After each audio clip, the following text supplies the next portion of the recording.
We'll start by heading over to Minister Adrian Dix in Vancouver.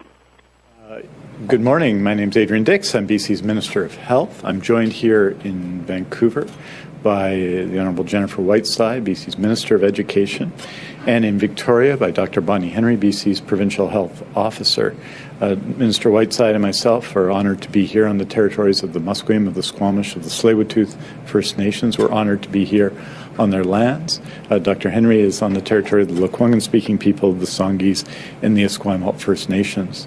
In today's briefing, Dr. Henry will be speaking first about the BC's response to the COVID-19 pandemic and a number of issues arising from that today. And then Minister Whiteside will give an update on the COVID-19 pandemic and the education system and the restart of schools. And then I'll finish with an update on a number of issues, and then we'll be taking your questions. So with that, it's my honor, as always, to introduce Dr. Bonnie Henry. Thank you very much, and good morning.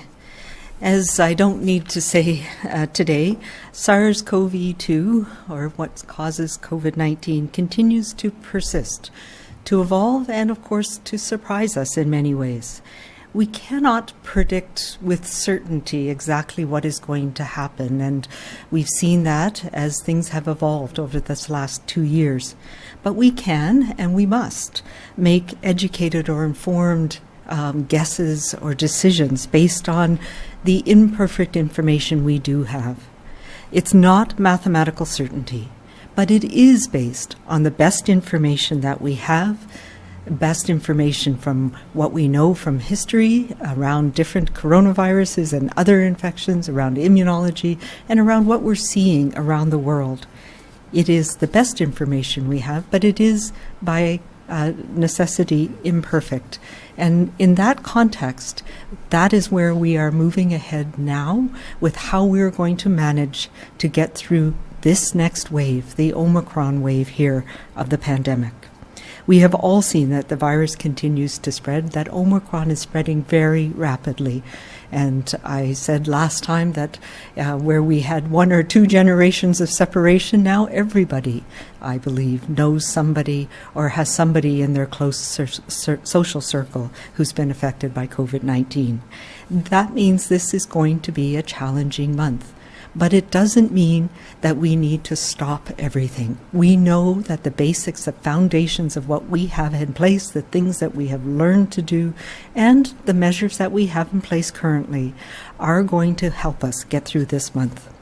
As we've done since the beginning of the pandemic, almost 2 years ago, our goal is to mitigate the impact of this virus, to make sure we're doing our best to stop sickness and death, to make sure we're supporting our health care system so everybody can get the care they need, and to minimize the negative impacts of everything that we're doing on society. So we all need to continue to work together in this storm, in this version of the storm that we're facing right now.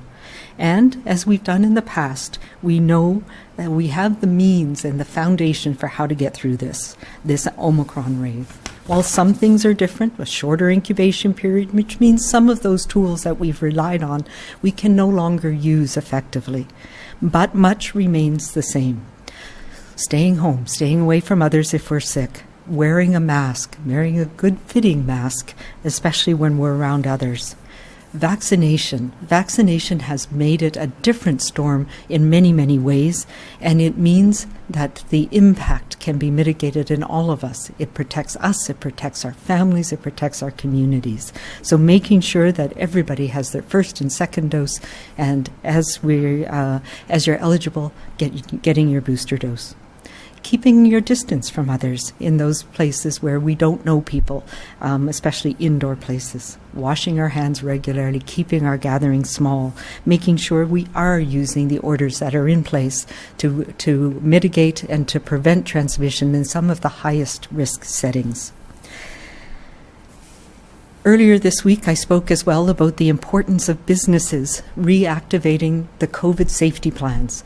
That was a strategy that we used very early on in this pandemic to really develop specific strategies for each specific business or industry. And these worked. These helped us get through the last number of waves, and they will help us get through this one too.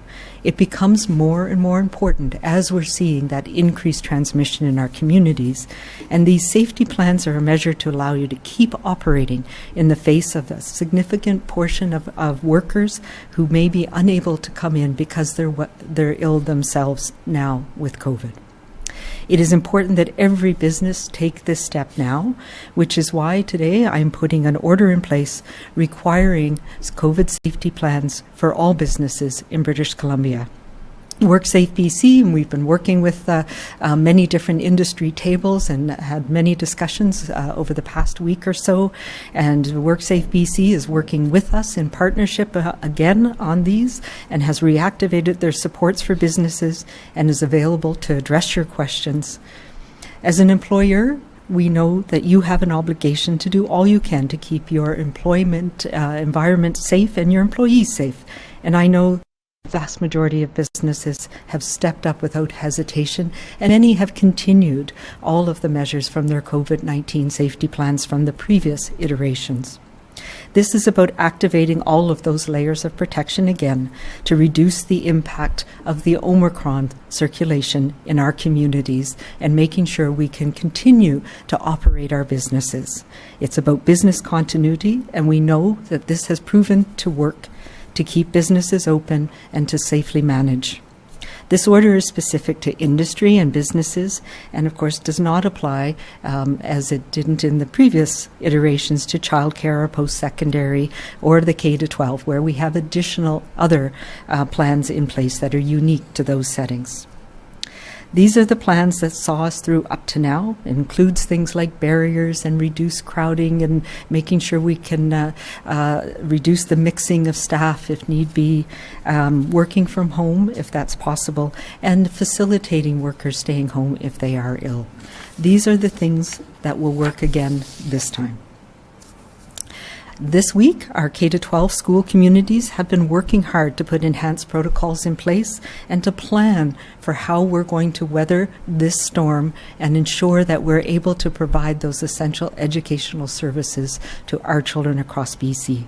And I want to give my gratitude and thanks to all of the educators and school staff and parent groups and families across the province for what you have done in this past week, putting things together, and will continue to do as all students are returning to classrooms next week. It is essential, and it's a priority for all of us that we keep schools open and functioning for our children. It's also important to remember that the structured settings that we have in school have been proven to be places where they can learn and interact with others and have that important emotional, physical, and intellectual growth and development in a way that is safe for everybody in that setting, and safer than many of the unstructured settings that children are in outside of the school environment.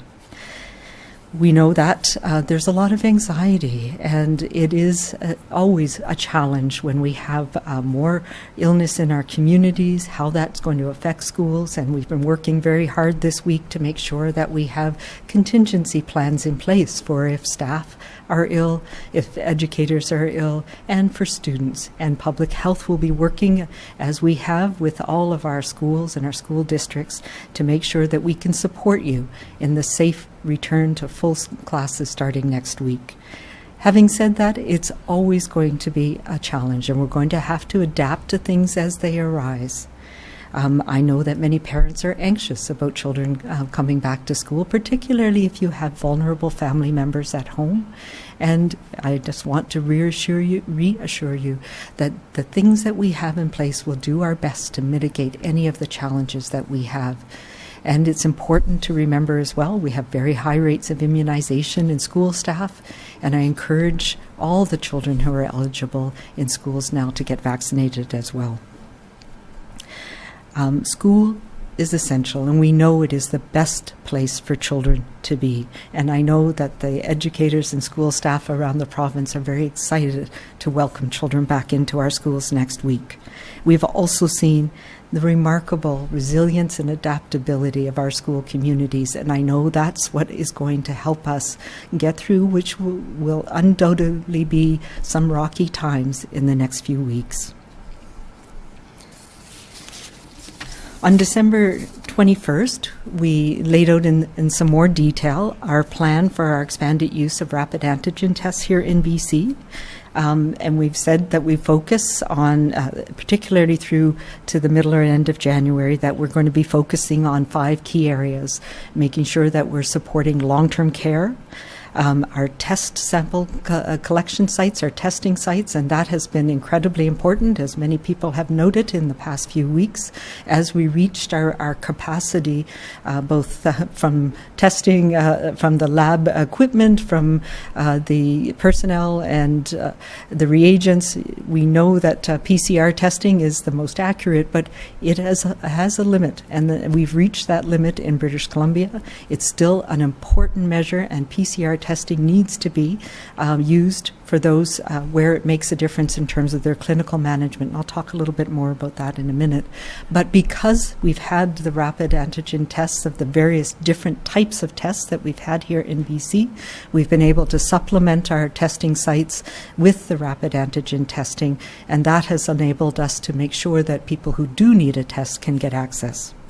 We're using them as well for healthcare workers in acute care settings, in remote, rural, Indigenous, and other more vulnerable communities, to make sure that we can tell when Omicron in particular is entering those communities and support those communities in taking actions. And of course, we've been using them in an ongoing way, which we are expanding in businesses and other organizations. There has been significant progress deploying these tests since we talked about that, and I will defer to Minister Dix to give you some more of these details, but just to say that we have deployed close to 100,000 to long-term care, to support long-term care facilities, to testing sites. We're now over 400, close to 500,000 tests supporting our testing sites across the province, and we've got many out to rural and remote communities working with the First Nations Health Authority. So the tests that we have been moving out. They are all accounted for. And we are continuing to access tests for businesses and organizations as we get more of them in. As well, we are using rapid tests to help us understand where outbreaks and clusters are happening, including being able to support our K-12 system in the coming weeks on outbreak management under the direction of the medical health officers, as we have been doing. We do expect that additional rapid tests will be available. You've heard the announcement from the federal government. A portion of those tests will be coming to British Columbia. But let me make it clear, they are not here yet. And when they begin to arrive, there are many different types of tests that will be arrived. Some of them will be suitable for self-administration, the lateral flow tests and the at-home tests. Those are the ones that we have been waiting for some time.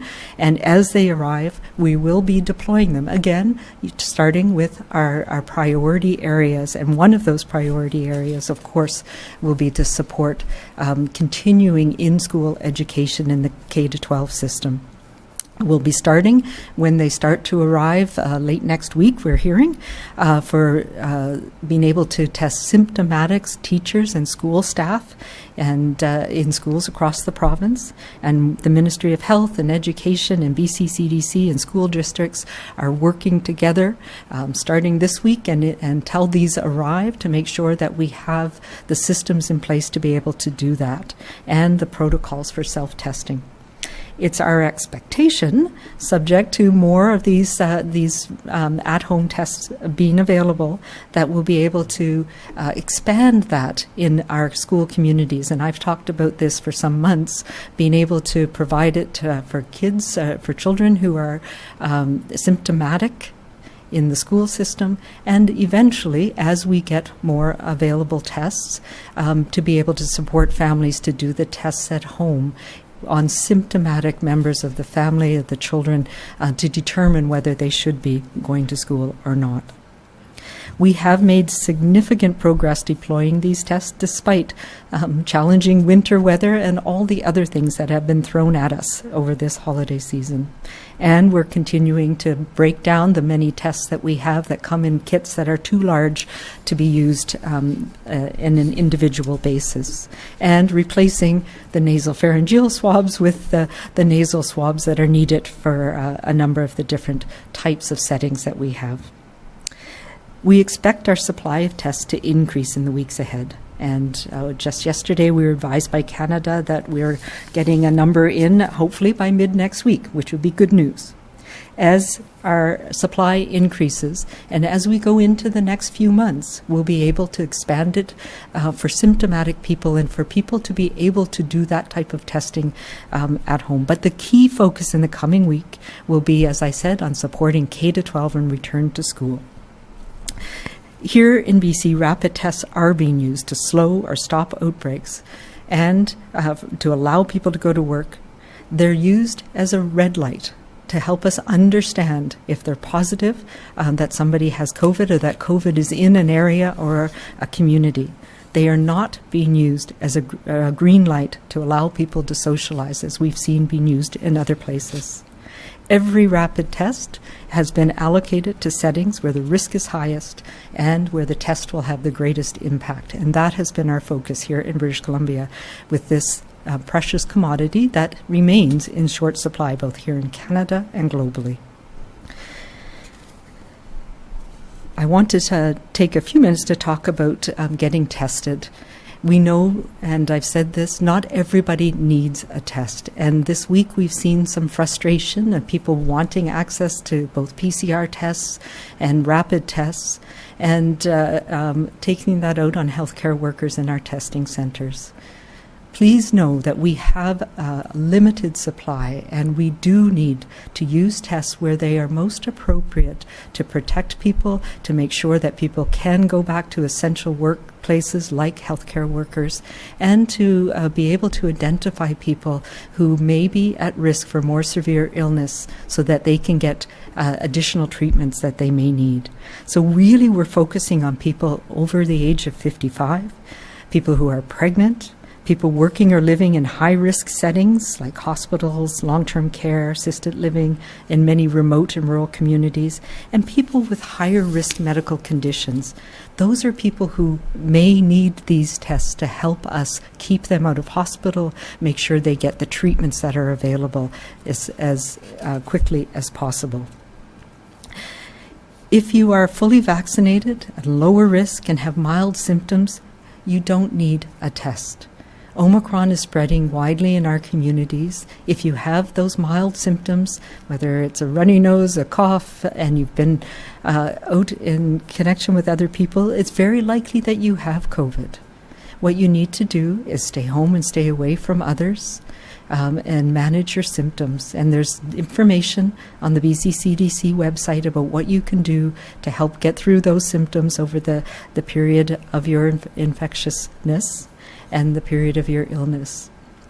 For most people, we are seeing now with this new strain that the onset of illness is within a very short period of time after exposure, so about 3 days, and that the illness is mostly mild if you're vaccinated and you have that level of protection, and that it tends to go away within 3 to 5 days. So we are saying to people, if you have mild illness and you're vaccinated, stay home and away from others for 5 days. And then you can go about your business as long as you're feeling better and you've no longer have a fever or symptoms. And the things that you need to be aware of is that you need to continue to wear a mask when you're around other people, a well-fitting mask at all times, and to avoid those high-risk settings where the off chance that you might pass it on to somebody else. Not everybody needs a test, as I've said. They are a limited resource and we need to use them to ensure people who need them have access, whether it's healthcare workers and long-term care, and access to medications. So that there'll be more information coming out, and I encourage people to look at the BC CDC website to look at how you can assess yourself for whether you have COVID or not, and for those who have rapid tests, how you can report that test. I know that for many people, this is a very challenging time of the year, and Omicron has just made that even more so for all of us. The days are cold and still short, and this has put an added burden on us all. While these challenges do persist, I encourage you to find that optimism and hope that we're going through this together. We have the tools that we know work, and we need to go back and reinforce them with each other.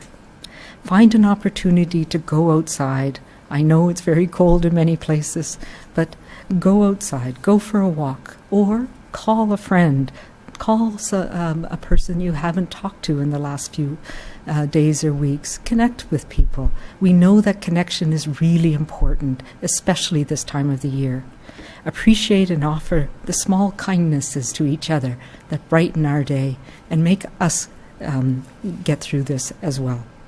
We will make it through this Omicron surge, and we will get through this storm of this pandemic, and we'll do it together, and we'll do it as we always have, by being kind and being calm and being safe. I'd now like to turn over to Minister Whiteside. Thank you very much, Dr. Henry. Good morning, everyone. My name's Jennifer Whiteside. I'm BC's Minister of Education, and it's an honour to join you this morning from the traditional territory of the Musqueam, Tsleil-Waututh, and Squamish peoples. I wanted just to start by acknowledging that, we've all been living through this pandemic for now what feels like a lifetime, and yet here we find ourselves again in a new and very different phase with this latest variant. For younger children, going to school during a pandemic is all they've ever experienced. And for older children and youth, they know full well how different these past 2 years have been than any before.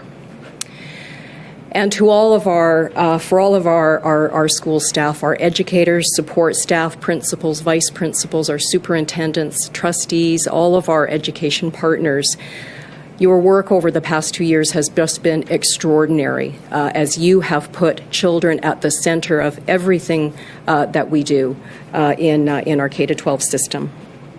And it's been a challenging time for all of our school staff, our district staff, our trustees, for families, and of course for students.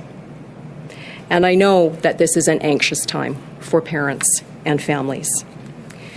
And I know that everyone on the front lines is doing their very best as we continue to work together to meet the challenges posed by Omicron. As we've shown over the last 2 years, our education system is ready and able to adapt to keep our kids safe and in school. As directed by Dr. Henry, the return to in-class learning was postponed until January 10th. And this has provided time for schools and school districts to adapt to the changing pandemic. And we have been working this week with our K-12 Education Steering Committee, which is made up of educators and parents, support workers, school leaders, trustees, Indigenous rights holders, ministry staff, and of course, public health experts. And we have been working with many superintendents and local school staff as well. As we experience the Omicron variant move through our communities, we're focused on protecting students and education workers. What we know is that since the pandemic began, we have seen that schools are a reflection of what happens in the community. And so we know that students and staff in our schools will be affected by this latest variant. And that's why we want to ensure health and safety measures are in place so children and youth can learn in school to the best extent possible. And that has been the basis of the work this week by school districts, schools, the steering committee and the ministry, and of course public health. This preparation that has been done will mean that students can be welcomed back to school next week to in-person learning on Monday with additional safety measures in place. And while our goal is to have students learning in classrooms, we recognize that there will be likely temporary shifts in how and where some students learn. This means that learning at home may need to be in place for some students over the coming weeks or months. So on Monday, schools will be open with reinforced safety measures in place, including the provision of 3-layer disposable masks, which are the masks that look like these ones. And those are the masks that we have been providing in schools throughout the pandemic, and we've worked to ensure that districts have a good supply of those masks. There will be measures to reduce crowding, to stagger break times. We will be shifting to virtual assemblies, virtual staff meetings. We will be restricting visitors to schools for the time being. And I would like to say about masks that we know that we've been advised by public health, of course, that masks are an important layer of protection, and that students and staff will continue to use this important layer of protection while they're in schools.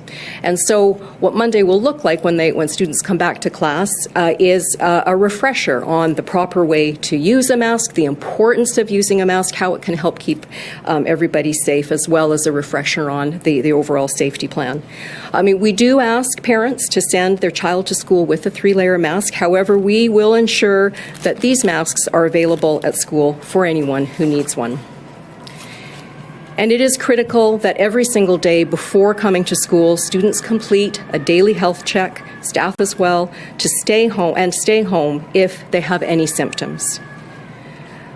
When it comes to communicating with the school community what's happening in our schools with COVID, I understand that parents and caregivers want to know what's happening with COVID in schools. And so we have worked with public health on a system to ensure that we can continue to provide communication to parents. This is going to look, though, very different from what has been in place before, because as public health has advised us, individual case management and contact tracing is no longer a helpful tool for us in tracking cases in schools. We need a proxy to understand what may be happening with COVID in schools. And so that proxy will be school attendance. Schools will be monitoring attendance rates closely and will notify public health and the school community if attendance dips notably below typical rates for this time of year.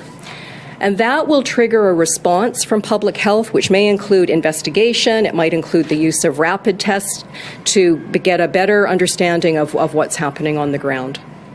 Now, I do want to assure everyone that, of course, our school medical health officers work very closely with school district leadership on a regular basis, a day-to-day basis, and that, of course, will continue. To help with effective information sharing, parents are encouraged to report rapid test results to public health and to ensure they contact the school if their child is staying home because of illness. By working together, we will be able to best understand what's happening in our school communities and to determine how and what to communicate with parents. I want to say that I know that there is a lot of anxiety right now, and I know that there will be bumps in the road ahead as we navigate the next few weeks. It's a difficult time for students, staff, and families, and this pandemic continues to present challenges for all of us in our communities. The work that our schools and our district staff have done over this week with our partners has helped to develop plans and prepare for continuity of learning in the event that a school needs to shift to home-based learning for a period of time. So our goal there is to minimize the disruption to learning to the greatest extent possible. I want to say as well that vaccination, of course, remains such a critical tool to keep our schools and communities safe. And it is terrific news that so many teachers, of course, have been vaccinated in BC. We know, the vaccination rate amongst teachers is upwards of 95%, according to the Teachers Federation. And we know that last year public health prioritized many school staff for vaccines when vaccination became available. And I understand that many teachers and school staff will have already received their boosters or are in the process of receiving their invitations to book their booster. And, you know, the news of vaccinations available for the 5 to 11 age group has been a very hopeful development, and I know continues to be a priority with respect to our vaccination campaign. And I strongly encourage everybody who is eligible and parents to book their appointment to have their young one vaccinated. Finally, just to say that we have really focused on ensuring we can continue to keep kids connected to in-person learning throughout this pandemic. Extraordinary work has happened to achieve that goal, and it's been challenging, and we're not out of the woods yet. But we have risen to meet the many challenges in this pandemic. And our ongoing work together will help ensure that students have safe spaces and places to learn as we work to manage the disruption of Omicron in our K-12 system. That's our goal and commitment for today, and to work to this end until we put this pandemic behind us. Thank you very much.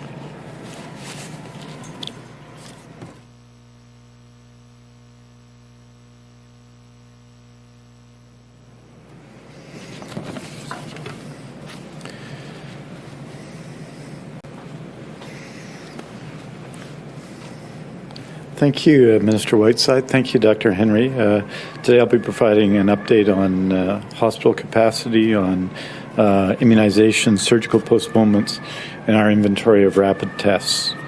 With respect to the number of people in our hospitals today, we have, as you know, as we've discussed before, 9,229 base beds in our hospital system, and 2,353 surge beds. We have 510 critical care base beds. We have 818 surge critical care beds. I just want to take you through where we are as of this morning. 8,778. We have 8,778 patients for our 9,229 base acute care beds. That's 95.1% full. That number in itself is not surprising. It's our expectation to run at that level. In fact, 2 years ago, prior to the COVID-19 pandemic, we were running at about 103.5% on these beds. So that's where we are now. With respect to the 2,353 surge beds, 593 of those are full at the moment, for a total of 25.2%. With respect to critical care beds, I should say, of the 510 base beds, 454 are occupied at the moment.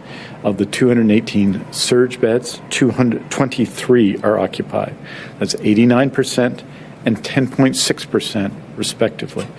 As I've noted, and as we've noted, the reason why government has taken, the ministry, the provincial health officer, and the health authorities have taken action to delay non-urgent scheduled surgeries in these times is in part to ensure that we control or limit hospital capacity so we have space for patients with COVID-19 who may need hospital care. And in addition, and just as importantly, to deal with issues of medical absenteeism, in other words, people who are unable to come to work because they are sick. So it's not just an issue of we have these many beds available, it's also a significant staffing issue, which is why we are taking the steps we are taking and will be taking to ensure that we have, that we limit other uses of hospital beds in our province.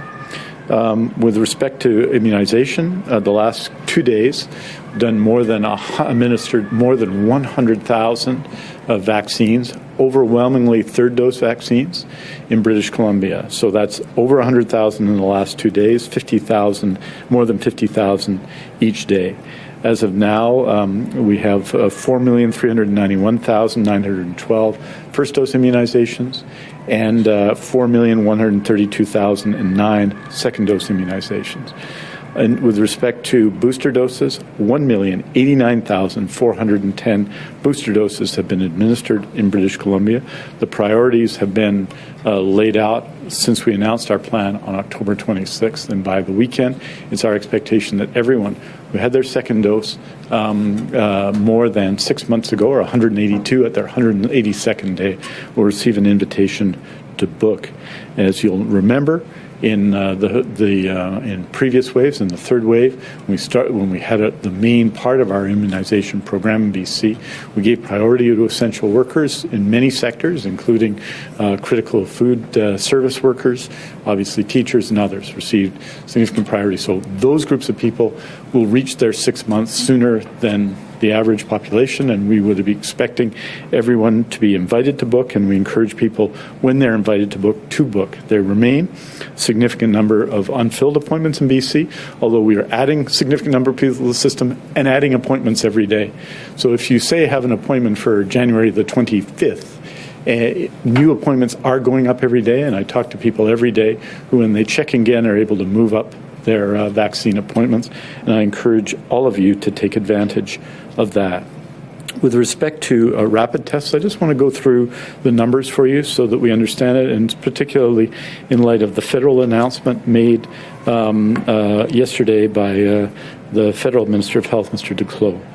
To date, just to go back, and all of this was presented in detail on December the 21st when we laid out our rapid test plan. BC has received 3,891,447 rapid tests and deployed 2,752,335 of these tests to key strategic areas. Up until December 15th, BC had distributed 1,266,513 rapid tests across 5 key areas: long-term care, provincial corrections, rural, remote, and Indigenous communities, case contact and cluster management, and businesses and organizations through the point-of-care screening program. On December 21st, we outlined a plan to continue and expand the use of rapid tests to COVID-19 testing sites, long-term care, healthcare workers, rural, remote, Indigenous, and vulnerable communities, businesses, and organizations, and medical health officers to support case management and outbreaks. Between December 15th and January 5th, we deployed 1,485,822 tests to these areas. Just over the last 3 weeks, BC has delivered 207,030 tests to long-term care facilities in BC. 20,000 of these tests, in fact, were delivered yesterday, 87,000 prior to yesterday, and 100,000 are in the process of being delivered. That leaves in BC a current inventory of 1,139,112 tests. Approximately half of the current inventory of tests, 561,672, are not suitable for deployment for takeaway or personal use. They require special equipment, administration by healthcare professionals, and cannot be broken down or repackaged for self-administration. These tests will continue to be used. Those tests, all of them, will continue to be used by medical health officers in appropriate settings to manage clusters and outbreaks. That leaves 577,440 tests that are more suitable for self-administered use, approximately 1 for every 10 British Columbians. And then there would be, but of course, there are requirements for healthcare, long-term care, remote communities and First Nations, and other high-risk settings. And of course, as has been described by Dr. Henry today, as we move forward through K-12 and post-secondary in the coming weeks. These 577,000 tests will be used for symptomatic healthcare workers in acute care and for COVID testing sites, as well for businesses and organizations through point-of-care screening program. The remainder are in the process of being repackaged with nasal swabs to replenish supply at testing sites and acute care, long-term care, and rural, remote, and Indigenous communities. As you'll note yesterday, Canada signaled its intention to deliver 140 million rapid tests that have been sourced for provinces and territories. BC's share of those tests, 13.5% or over 18 million, are expected to be received through January and February. However, the only tests that have been committed to BC with certainty are approximately 600,000 tests that are expected to arrive in BC over the next week. 90,000 of these tests will arrive in Vancouver today. 310,000 are on their way and expected to arrive early next week. And a further 200,000 are expected to arrive by late next week.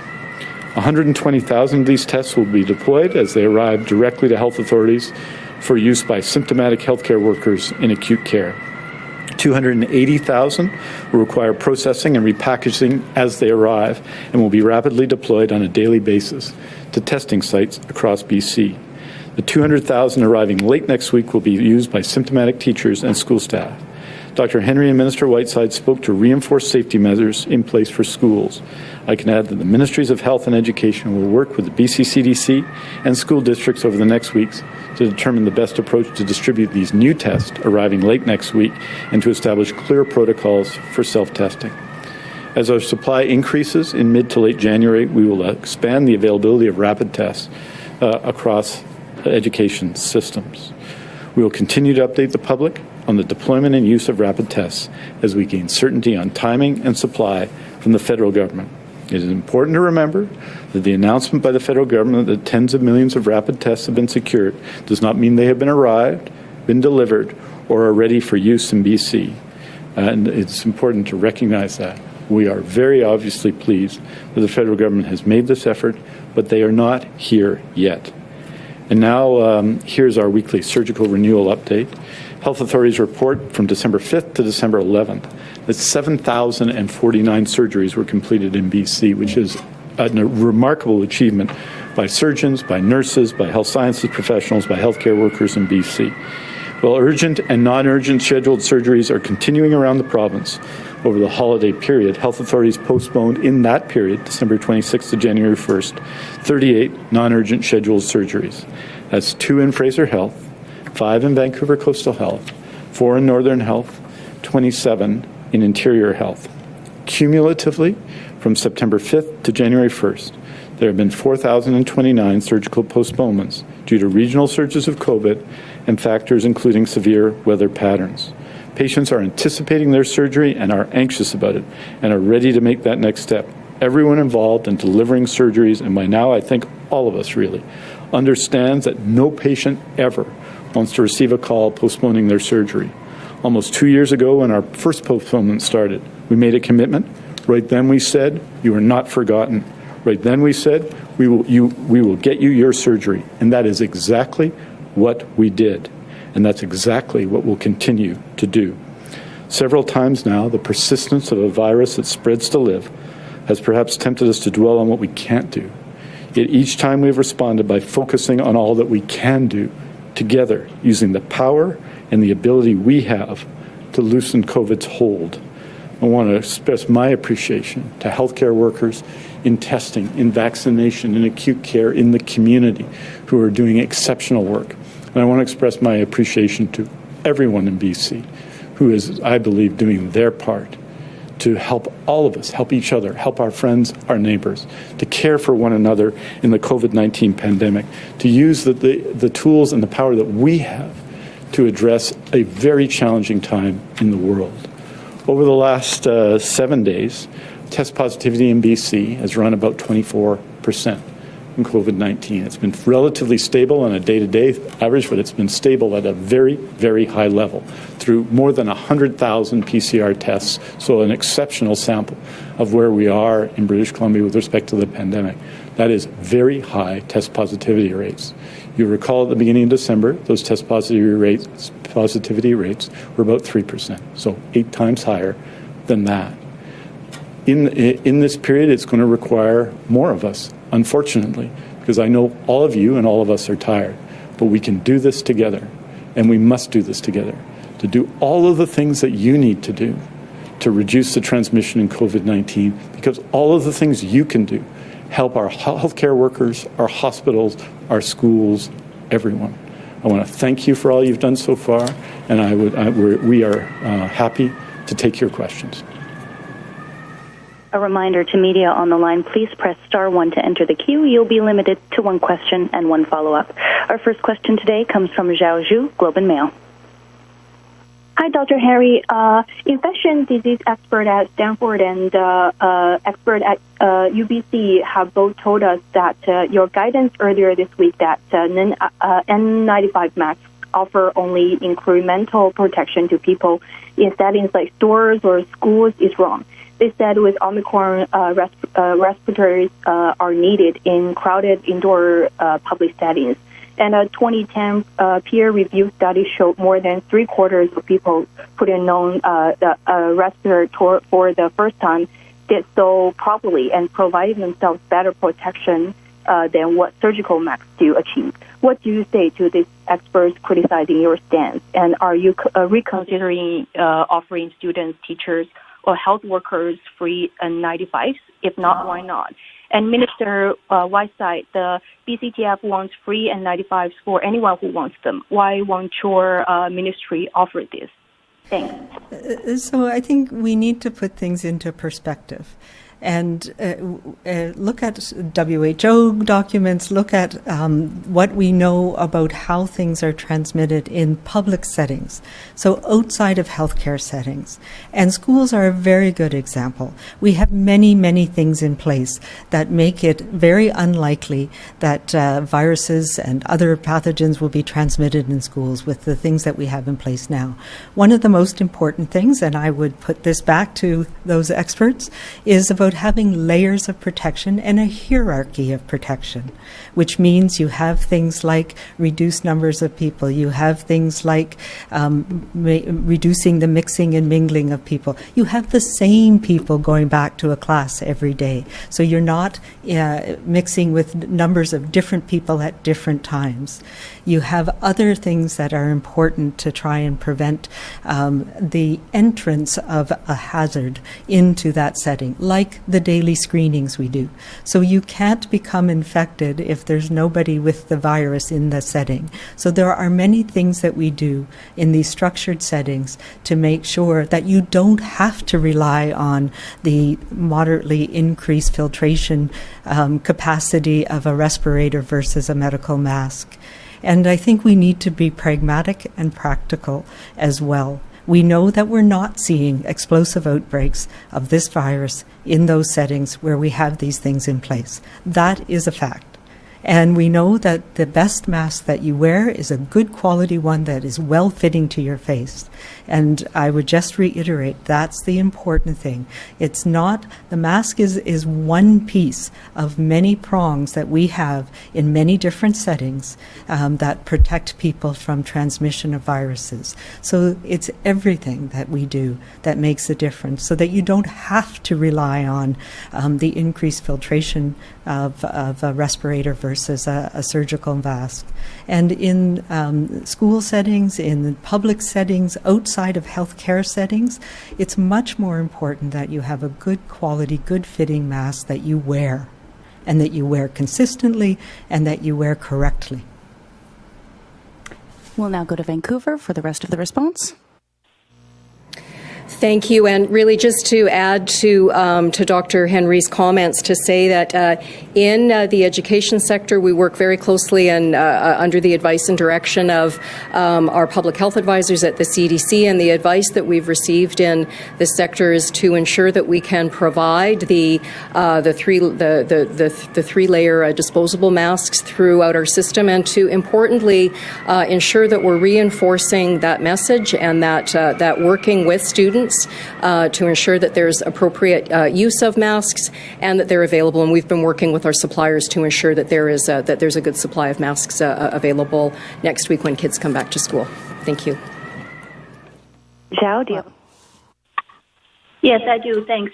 You've mentioned you will no longer report school outbreaks and instead will monitor attendance. And if it dips below, then the school will contact public health.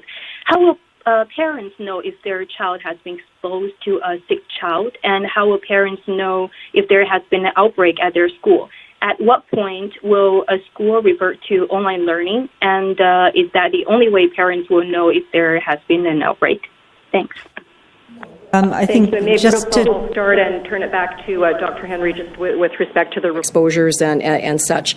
What we understand in the current situation that we're in with Omicron is that having access to information about individual test positive cases is not going to be possible. So we need a proxy to understand what's happening in schools. So schools know very well what their attendance rates are and how they fluctuate and what is typical for this time of year. So schools will be monitoring on a daily basis, as they always do, for attendance as a trigger. And when it reaches a certain point, that will be a trigger to say that there's something going on in a classroom or across a grade or in a school, and that requires an intervention by public health. When a school notifies public health that there is a sort of what we might call a signal of concern with respect to attendance, a notification information will also go out to the school community. The school community will know when a school has notified public health that there's a matter for concern. And with respect to a shift to home-based learning, that is a decision, a call that schools will make based on their assessment of what is happening with their own workforce in terms of do they have enough staff to be able to operate the school, to operate classes safely. And so those again are situations where likely the decision will be made quickly, but parents would be notified that will happen. There will be a short time for transition, and then home-based learning will commence. And those are the very plans that schools have been developing and are ready to put in place. That's been part of the work of this week. And perhaps I can turn it back to Dr. Henry for the question about exposure notifications. No, thank you. I think that summarized it really well. And just to be very clear, we are always going to notify parents of outbreaks. That is not changed. And that's what we do for other respiratory infections, measles in classrooms or in school settings, other outbreaks that happen as well. So it is not going to change that. And how we'll understand if there are outbreaks is by monitoring things like attendance and people, both staff and students who are off ill. So that continues and remains in place. What we are no longer able to do, and it makes is not right now, is those individual case exposures that were being notified over the past couple of months and years. So because of the way this is transmitting so rapidly, and we are no longer doing individual case and contact tracing in the community because of the change in the parameters that we're seeing with Omicron. It's not effective to do that because of the short incubation period and the rapid transmission. So we cannot rely on individual case and contact tracing. So that is why we're no longer be able to do individual case exposure notifications in schools. So that will change. And it will change to be trying to understand if there's a risk of an outbreak and being able to take action if we see absenteeism increase. So those are the changes that are necessitated by the way that this new strain of the virus is transmitting. Thank you very much. And a reminder to media on the line, please do limit yourselves to one question and one follow-up. That will allow us to get to as many of your colleagues as possible. Our next question goes to Sinjin Alexander, CTV. We are afternoon. Yes, we are. Good afternoon, everyone. This question, I guess, is for Dr. Henry and Mr. Dix. I'm hoping you can help me understand the definition of outbreak, especially in care homes and acute care. What do you consider an outbreak? We're also hearing that it's really just for an uncontrolled spread. Is that true? It's only for an uncontrolled spread? That's what you consider an outbreak? Or what do you consider an outbreak? So we have had an outbreak in long-term care and acute care has been defined for COVID for some time, and it is more than one staff person, depending on the situation, or a single resident or patient who's tested positive for COVID-19. So that's what triggers. A single staff person triggers an enhanced monitoring and testing, and if more people turn up positive, then that is declared an outbreak. But a single resident case or patient case means that somehow there's been transmission within that setting, so that's where an outbreak is declared. Do you have a follow-up, Sinjin? I do. Thank you. I'm also looking at, I know you were talking a lot about the hospitals and the shortage of staff there. And I know there's some doctors and nurses who are COVID positive, and there was a lot of talk about whether they should be allowed back in the hospital to help treat patients and do their work. Where are you in that? Will you allow doctors and nurses who are COVID positive to work again?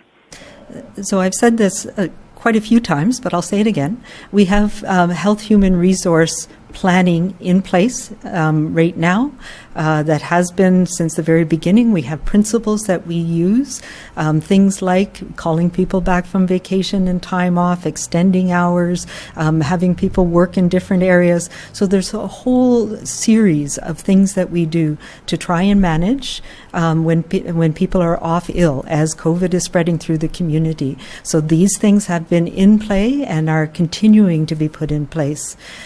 One of the last resort, if we get to that point where it will compromise care for people, then we might be we have a fitness for work protocol, it's called, for healthcare workers who are infected with Omicron, who have very mild symptoms or asymptomatic, and they can come back under certain conditions if needed. So as I've said a number of times, this is a last resort. We, of course, do not want to have people who are ill working for a whole variety of reasons, for their own health and as well the risk that it brings to the setting. So there are protocols in place for when it might be needed and where people would work.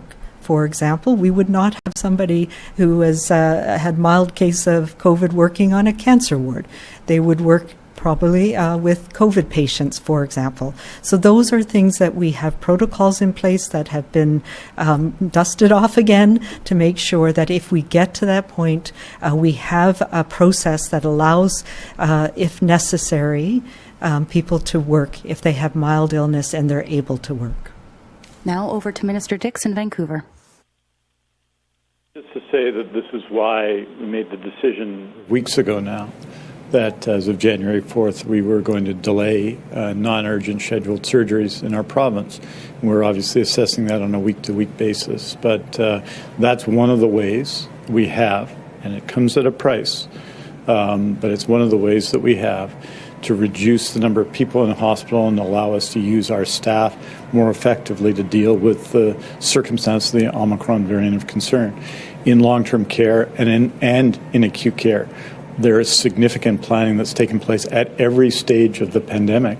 You'll note in August of 2020, we announced a plan and a detailed plan of our health human resources strategies for that fall and winter. And fortunately, in that fall and winter, we saw fewer, for example, influenza cases than we typically see. The challenge in January is that there is typically more people in our hospitals in January, such that in this date, before the COVID pandemic in 2019, there were well over 100% of base beds full at that time. There were more other kinds of illness, more people dealing with things such as influenza, but other respiratory illness, particularly vulnerable people, and other conditions that people are facing. So that's why we've taken action in the areas that we have control to give ourselves the best chance to deal with this. So what you're talking about, St. is something that might be envisioned at some point in the future in order to address something. But right now, the current rules and the continuing rules apply. We want people who are sick to stay home. For the next question, we go to Richard Zussman, Global News. I think a big part of the anxiousness people are feeling is around sort of a lack of specifics. So on this trigger that you mentioned, in terms of dropping below attendance, what creates the trigger? And the other thing I've heard from a lot of people in the system is at what point does a school close for functional reasons? Is it 20% of staff not available, 30% of staff not available? At what point does a functional closure get triggered? And for families, they are concerned about when they even send their kids back. So when is it safe if you have COVID symptoms but can't access a test? When can you send your child back to school? If you're 5 to 11, does it even matter if they've received a vaccine or not?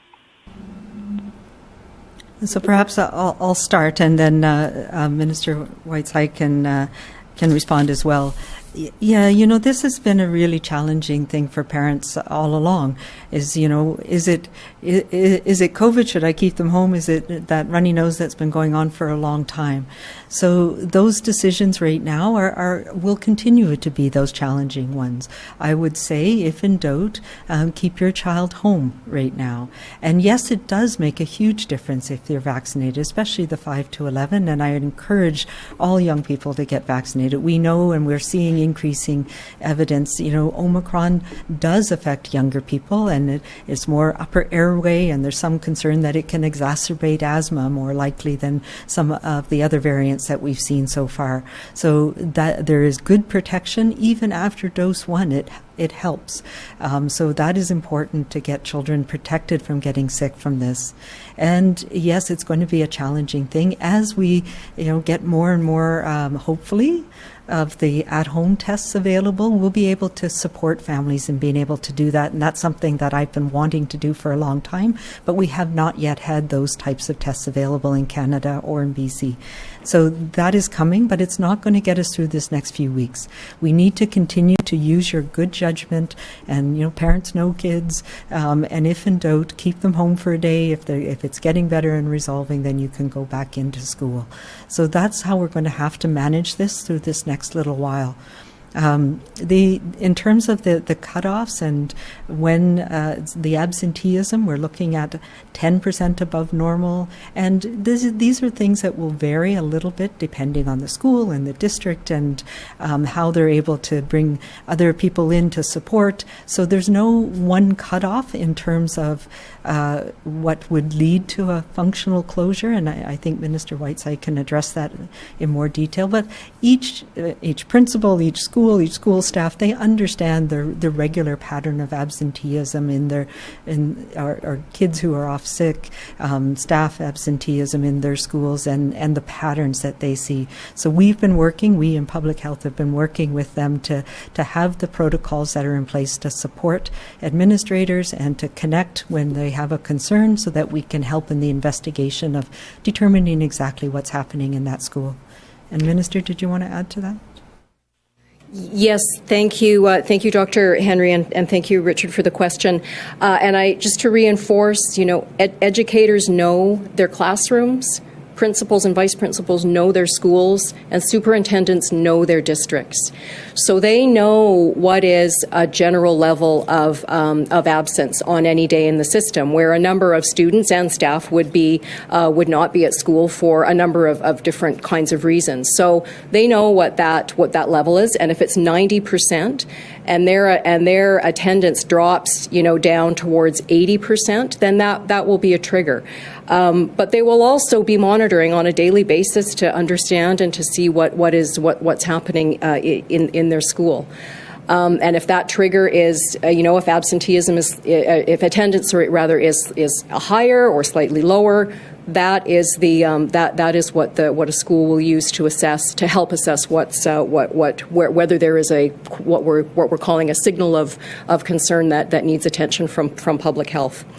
With respect to functional closures, it will look different from district to district. We have almost 1,600 public schools in the system, over 300 independent schools. We have a lot of different sizes and varieties and shapes of schools, and so it's different in a school of 300 students versus a school of 18 or 1,900 students. In Surrey, the superintendent has said that generally, when they're looking at a staff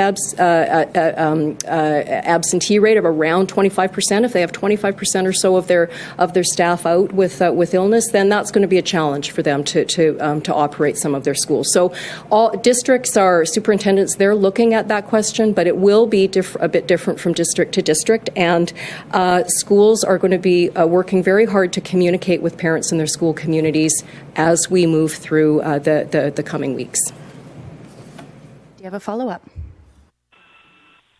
Dr. Henry, with the announcement today around the COVID safety plans, how quickly do they come into place? And did this have anything to do with the announcement we found out today that the Canucks would be postponing their game tomorrow? Like, was there any conversation with the team that there was going to be a reduction in capacity or change in rules that made it impossible for the team to operate? And for Minister Dix, with the concerns yesterday at the convention center, people waiting more than 2 hours to get their vaccine, have changes been made there? And are you worried about the fact that hundreds of thousands of people will be hitting 6 months in the next few weeks, and we just don't have the capacity there yet to manage this influx that's coming? So I guess I'll start. In terms of the COVID safety plans, I've been engaged with many different sectors and industry sectors, as have some of our team over the last few weeks. And many of the sectors, I think of the food processing plants, for example, they really embraced the measures that were put in place and continue to have them in place. I know in some places and some retail places, they've taken away some of the barriers and they've changed things. So it is a move to go back to those. It will be an order, as I've said, and it will be transitioning to getting those back. It's a consultative process as well, and that's part of how they have worked so well. It's between the employer and the employees, and it'll be publicly posted. And so I will say to people who are used to not having to do things in the last little while, that we're in a new phase again, and we need to go back to being mindful of numbers of people that are in a setting, wearing masks, making sure that we are wearing our mask, and if we can't, finding alternate ways to get the things that we need, whether that's curbside or ordering online, because this is an important time to protect workers in those settings and to make sure that we have those things in place that help preserve the healthcare work or the workers in those settings and keep them from being exposed additionally within their workplace setting. So they will come into place in the next, I expect there'll be a bit of a transition for some businesses, and some of them will already have things in place already. We're working with WorkSafe BC, and the information is out there. So over the coming week, I expect these to be up and in place across industries across the province. In terms of the Canucks, we've had an ongoing discussions. I've said this before, supporting their safe operations, and it was a decision. I provided advice, but it was a decision that they made to postpone both the last game and this game, given the situation that we're faced with here and the situation they're faced with in the NHL as well. Now over to Vancouver. Thank you, Richard. I would say that we've seen a significant increase in capacity to meet all of those people who are at the 6-month point or longer in the last 3 days. 142,000 vaccines administered in 3 days, 101,000 over the last 2 days, including yesterday at the Convention Centre, 5,000. Now, at the Convention Centre, there's two sets of things to remember. We ramped that up from 0 to 5,000 very quickly. And that was, I think, reflects the extraordinary work done by our BC immunization teams. A significant number of people at the Convention Centre yesterday, and it caused a bit of a challenge for us and for people. But 1 in 4 of the people that we surveyed did not have an appointment. You can only get a third dose vaccination if you have an appointment, and that makes the system work better for everybody, and we've got to communicate that, and that's what I'm doing today. So there are some places where you can get a drop-in for a first and second dose. There are no drop-ins for third doses. The good news is that there are hundreds of thousands of open appointments, such that yesterday a constituent of mine got an appointment for Saturday on Tuesday, or I guess yesterday was Wednesday, I think. I forget what day of the week we are now, but Friday. Right? But yesterday, in any event, got one for Saturday. So we have lots of appointments that are coming available and going to be coming available. So we are raising the capacity of the system to meet this challenge, and I am confident we're going to be able to do it. Our teams have done an exceptional job over the last couple of days. I apologize to people who waited in line for a couple of hours at the Convention Centre, but also thank them for their perseverance, for getting through, and for getting their booster dose. It's important when you're invited to get your booster dose to get it. And finally, I just want to say, in addition to all of that, we are doing, obviously, an immunization program for children 5 to 11, with the specialized, designed for them, pediatric vaccine against COVID-19. And to date, 140,711 children 5 to 11 have received their vaccination. 166,000 have received and have booked an appointment, and a total of 182,000 have registered. Now, that leaves approximately 167,000 children who have not yet been registered in the system. I encourage them to do so. We have about 90 centres around BC that have the pediatric vaccine, the Pfizer pediatric vaccine for children 5 to 11 designed for them. And I encourage every single one of those parents to register their children today. For the next question. To Lisa Cordasco, Vancouver Sun. Thank you very much. Dr. Henry, I'd like to know what changed from last week when you didn't want to start or begin any orders on businesses. And without an accurate data count on case count numbers, how will you be able to tell if your orders are working?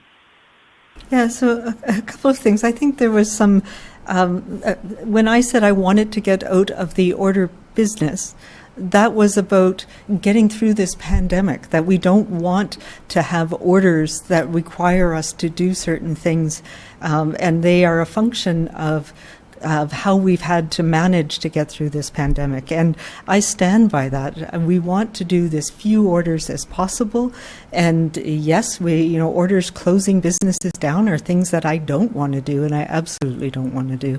But we do take them very seriously, and they are orders. What I talked about last week or earlier this week was the least restrictive means, the things that we can do that will the minimum amount of disruption to accomplish what we need to do, which is to minimize sickness and death, to protect our healthcare system, and to minimize the disruption that we're causing on society, especially the negative disruption.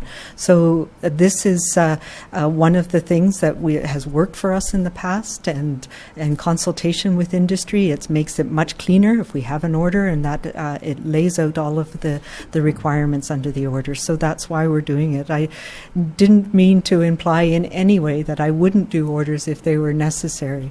It's mostly we want to get through this part so that we can come back to learning how to live with this as another respiratory virus in our lives, and we're not there yet. But I do think we will get there, and we'll get there as we get through this wave, and hopefully into the spring. I think it's going to be a very different situation for us, and I won't need to put in orders anymore. And I'm sorry, I lost the second piece of what you said, Lisa. Sorry. How difficult is it to judge whether the orders are working if the data you're able to collect on case count? Yeah, so case counts have only been one thing that we've, and to be honest, we've been trying to move away from the daily case counts as an indicator of what's happening, because they only reflect case rates and testing rates in different areas. So it's one of the surveillance markers that we use, and it's very consistent. So we've been using the PCR daily case counts, but really, as we introduced over a year ago, the 7-day rolling average gives us a better sense, because that takes into account daily variations that we see in different testing centers and testing sites. So it is one indicator, but it's not the only one by any means. Things like we talk about quite a bit, the percent positivity. So that is a marker that tells us over time. In a number of our modeling sessions, I present a number of other things that we look at, whether it's hospitalizations, ICU, the percent of testing, the rate of testing, in different age groups and different communities. That helps us put the testing and the daily counts in perspective. We are also, we have an online reporting for rapid antigen test positivity, and that's expanding. It's going to be available by early next week for everybody in the province, and we are getting some information from that. It is limited because we don't have a denominator. We don't know how many people actually are using it, but it does give us a sense of what proportion of tests that are reported are positive out of the ones that we've distributed. So it's an imperfect marker. I talked a lot about, in our last modeling, about the wastewater surveillance that we're doing in a number of different areas. So there's many different streams of surveillance that help us get an understanding of what actually is happening with the pandemic and the trajectory of the pandemic in BC. Now over to Minister Dix in Vancouver. I just want to note on this point that Dr. Henry, our teams in public health, brought in new orders December 20th, December 23rd, December 29th, and December 31st. So there's no reluctance to use orders where they're designed to help people and to reduce the transmission of COVID-19, and Dr. Henry has demonstrated that. What I know from my observations and our engagement with public health is that every time that step is taken, every time, Dr. Henry considers the consequences of that, the consequences of the order, mental health and otherwise, and business consequences, all the consequences before taking the order. Every one of those orders is taken with reluctance. It is taken with reluctance, the limitation of visitation to long-term care, because we understand, I understand, Dr. Henry understands the consequences of that. But the action was taken because it was necessary to take that action.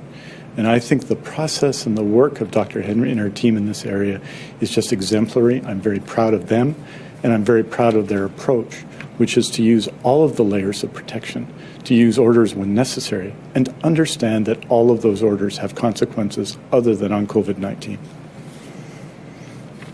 Follow up. Yes, Dr. Henry, you referred to rapid tests and wastewater monitoring in your response. Will you share publicly the data that you're collecting on rapid tests where people register through the website? And can you explain why the data on wastewater testing has not been updated on the website since December the 20th? I think it's the 24th that it wasn't updated. Yeah, absolutely. We're collating that and trying to understand what it means. And I fully intend to make it public once we have an understanding of how to best present that and how to interpret it. These are not easy things to interpret. As I mentioned, I'm talking about the online reporting of rapid antigen test positivity. So there's complications when you don't have a denominator. And if we look at the UK, for example, this is a model for how they've been using at-home tests for a long time, and they have a QR code and you can download, but they don't have a sense of how many people are actually using the tests and how many people are actually reporting online. So it's tricky to know what it actually tells you.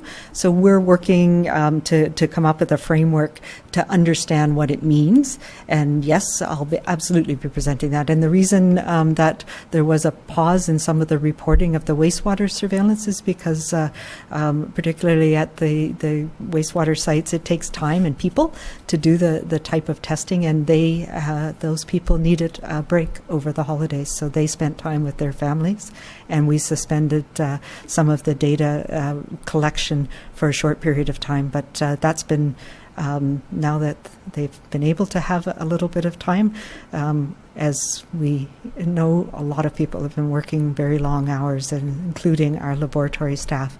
So that surveillance will be continuing. Next question, Christopher Folds, Kamloops This Week. Hi, thanks for this opportunity. I just spoke with an employee of a long-term care home here in Kamloops, and they say, and I want to clarify if this is the right policy, they say they give rapid tests to essential visitors, but the visitor then just goes in and visits while the employee waits for the results of the test. That takes about 15 minutes. They said there was 3 today in which the essential visitor does the rapid test, then goes in to visit. And I said that doesn't make any sense. And the employee says even if it's positive, they're allowed to go in because the rapid tests aren't as reliable in the Omicron detection. Is this the policy, or is she wrong? That's not the policy that we would have in place. No, I think that's a loose interpretation of the policy, and so I would encourage them to review their protocols that they have in place. And I know that we've been working with the care homes on how to put those protocols in place across the province in the last little while. Chris, do you have a follow-up? Yeah. Other thing, you Sorry, talked Chris. about, whether the rapid tests are as good for Omicron, and there's limitations to the rapid tests, and heaven knows I've said that a few times before. But if they are positive, it is a good indication that you should not be visiting that day. And depending on the person, they may need to have another test. But there is some concerns out there that Delta is better detected by an NP or a nasal swab, and Omicron might be better detected by a throat swab. It's mostly theoretical right now, and the nasal swabs that we have and the rapid tests that we have seem to be working just as well from what we can tell for Omicron as for Delta and the other strains that we're seeing. So not perfect by any means, but still the nasal swab is the way that we would recommend doing it right now. There is some in the lab circles discussions about whether you do a throat and a nasal with the same swab, but for now, the data that we have supports that using them with the nasal swab right now is as good as we can do right now. Chris, do you have a follow-up? Unrelated follow-up. That's to with hospitalizations of COVID patients. Can you clarify how they are counted as COVID patients? If a person goes to the hospital for non-COVID related matters, let's say a car accident, they have broken bones, but in the course of being admitted, they test positive for COVID, even though they're asymptomatic, are they then counted as a COVID patient, or are COVID patients only counted when they go there and they're really sick and they have to go in the hospital? Yeah, so this is something that I've talked about a few times before as well. There's several different ways that we look at hospitalization with COVID, and we are working through it, as are our colleagues across the country. And we had a discussion on our Chief Medical Officer of Health call about this very thing, especially now where we're trying to understand the severity of illness with Omicron. So we're trying to tease apart people who are in hospital from COVID, people who are in hospital with COVID, and people who are in hospital because COVID exacerbated one of their underlying conditions. And it's not easy to do that except by going and looking at every individual chart. So we have several ways that we are measuring right now hospitalization, and we're in the process of looking at how we can make this more automated, more streamlined, less people intensive, and give us a sense of what we need to know. So we are right now measuring two different things. One of them is everybody in a hospital, in a facility with a COVID positive test. So that will be a mixture of people who came in for something else and were screened for surgery, for example, for somebody who had trauma, who was going for surgery, might have had a COVID screen and had a positive test. People who, we have a couple of outbreaks right now in acute care, and people who were involved in the outbreak, so they were in hospital for something else, and they tested positive as part of the outbreak. People who are actually truly in hospital because COVID made them sick enough to require hospital care.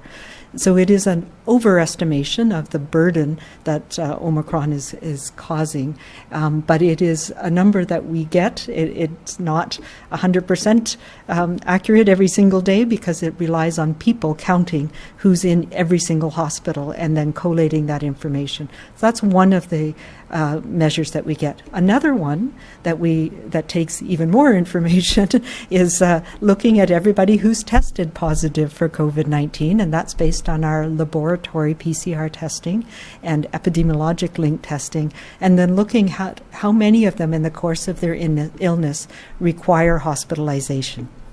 So that is a measure of how severe is the illness on average. And that's an important measure we want to know for Omicron compared to Delta, for example. But that requires linkage of information from the laboratory, on the individual with hospitalization lists. And so it takes more time to do that, and then it takes a little bit of a delay. So what we're working on and what we've been presenting is a bit of a composite of both of those those pieces of information, which are collected for two different reasons.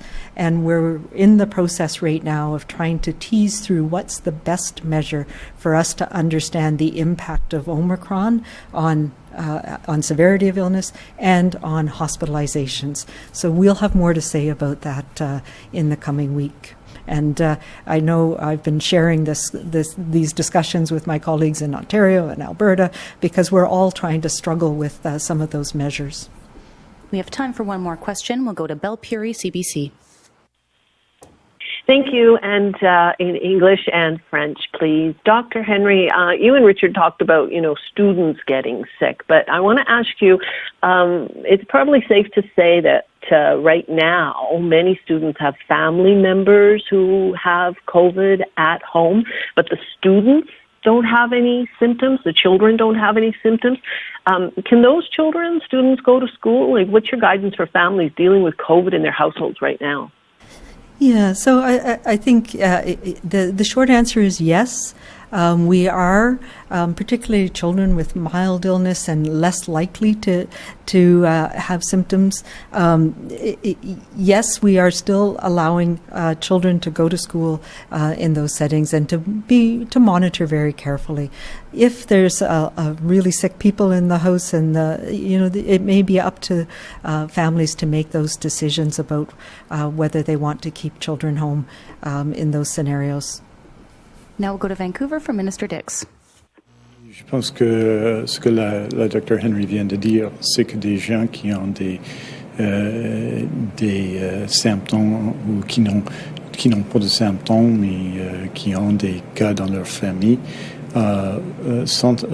il est possible pour eux d'aller à l'école. Or, si les symptômes sont sérieux dans la maison ou si l'enfant a des symptômes, c'est évident que l'enfant ne doit pas aller à l'école. Donc, il y a une certaine flexibilité, des choix pour des familles, mais c'est important pour des enfants d'aller à l'école.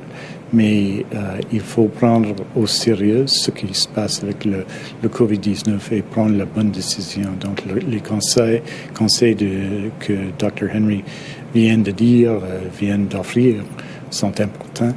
Mais il faut que tout le monde soit prudent en ce moment, parce que nous avons un taux de transmission dans la province de à peu près 24% dans notre système de tests dans la province, et c'est important de rester prudent en toutes circonstances. Sorry, we sort of the thought. Of course, the important things are making sure that they're wearing a mask when they're in school, that they are doing all of the other things that help prevent transmission of infections. Do you have a follow-up, Belle? Yes, please, and again in English and French. Dr. Henry, the BC CDC has new testing advice on its website, and it suggests that people with a couple of symptoms for more than 24 hours should get tested. Now, that seems to contradict what you just said about not needing a test if you only have mild symptoms. So the guidance on the BC CDC website talks about the types of symptoms, but we also put that in the context of whether you're vaccinated or not vaccinated and your risk. So we are in the process of updating that, but I thought it had been changed. But really, right now, with the type of illness we're seeing and with the rapid transmission and the finite capacity that we have to do particularly PCR testing, that if you don't have severe illness, you're not immunocompromised and you're vaccinated and you have mild illness, you don't need a test right now. And over to Vancouver, Minister Dix. Effectivement, ce que Dr. Henry vient de dire, c'est que on va voir les conseils sur le site web du BCCDC et on va assurer que ces conseils sont à l'actualité. Mais ce qui est important, et ça dépend vraiment du statut vaccinal des gens. Donc, si on est vacciné et si on a des symptômes qui ne sont pas très sérieux, il faut assumer en quelque sorte qu'on a le COVID-19 et de rester chez vous. Et ça, c'est important, qu'on va devoir limiter en quelque sorte les catégories des gens qui vont recevoir un test PCR à cause de la limitation du nombre de tests. Cela étant, on a fait 100 000 tests la semaine dernière, dans les derniers 7 jours, et ces tests nous donnent aux individus, 100 000 quand même, une certaine assurance sur cette question. Donc, on a décidé de limiter pour assurer que des gens qui ont plus besoin d'une test peuvent recevoir leur test, et on va continuer à agir et suivre cette chemin. Donc, je vais personnellement voir les conseils sur le site web, d'assurer que ce sont les mêmes qui viennent de dire le Dr. Henry, mais je pense que ça c'est la situation actuellement. Merci beaucoup. Thank you very much, and Dr. Henry and I will see you next Tuesday.